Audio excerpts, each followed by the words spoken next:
I miss you guys. I've been wanting to upload videos for the past month since I've been out or away, but just kind of never really had too much to say about some of the books that I've been reading. I was reading the top 100 mystery novels of all times, or proceeding forward within that list, and I came across some fair duds. They kind of really shook me to my core, so I had to switch it up and read some fantasy books that I've always wanted to read off my shelves, which they were okay. I want to say mediocre, but still, I kind of craved that change in gear, and I sought it out, and now I'm kind of don't even know where I'm at.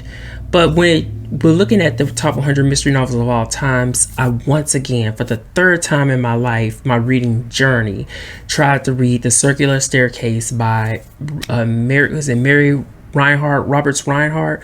For the third time, I could not read that book. I cannot get through that book. It is incredibly popular, especially as it concerns one of the quote unquote best mysteries of all time. So for me personally, I do not like the voice of the main protagonist, and it seems like I get like a quarter of a ways through that book and I just cannot deal with her voice any longer.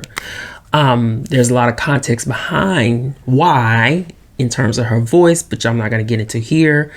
The Circular Staircase is never, I can never get through it. Then I did read The Hot Rock by Donald Westlake, which is the first book in his Dortmunder series. This book has to do with this guy named Dortmunder. I'm saying his name wrong, and I do not feel like going to look it up. I'm not going to do that.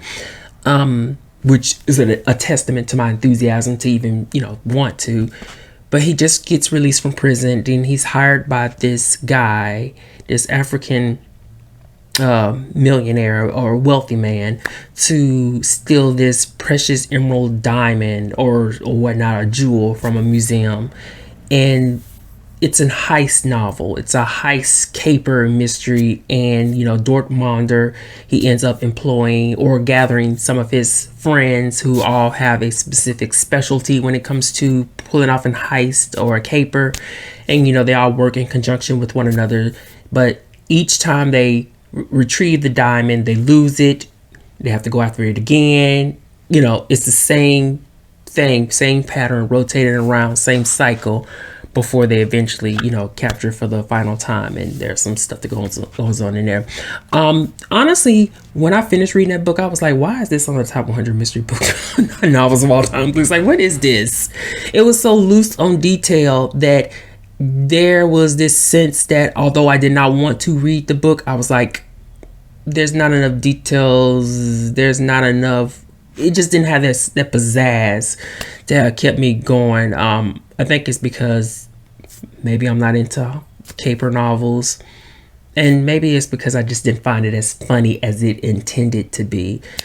So I did read The Hot Rock by Donald Westlake. I was so thoroughly unimpressed. I just got through it. I forced myself to do it because I had such a slip when it came to The Circular Staircase, and I kind of felt that, oh, here we go. Stuff is starting not to work.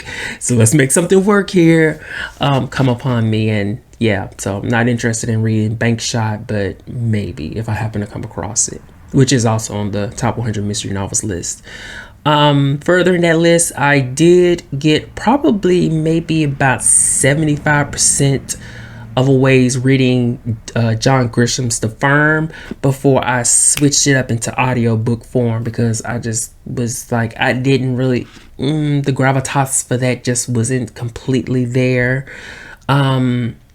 I don't know, we all know about The Firm. There was a movie, but it's about this guy named Mitch who works for this firm that's being operated outside of, I think it's Memphis, somewhere in Nashville.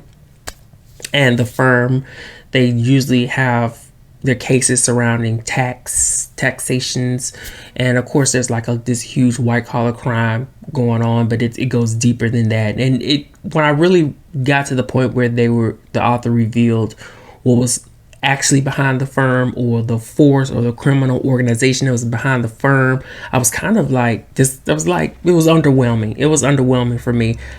I don't know. I guess I was expecting something like a Stephen King novel, something so surprising and jarring as that. But yeah, I read The Firm. Then I spent like Friday night reading the last 300 pages through audiobook form as I was playing Still Rising on the PS5. And I was done, and I was like, it's a wash. Got the firm out of the way.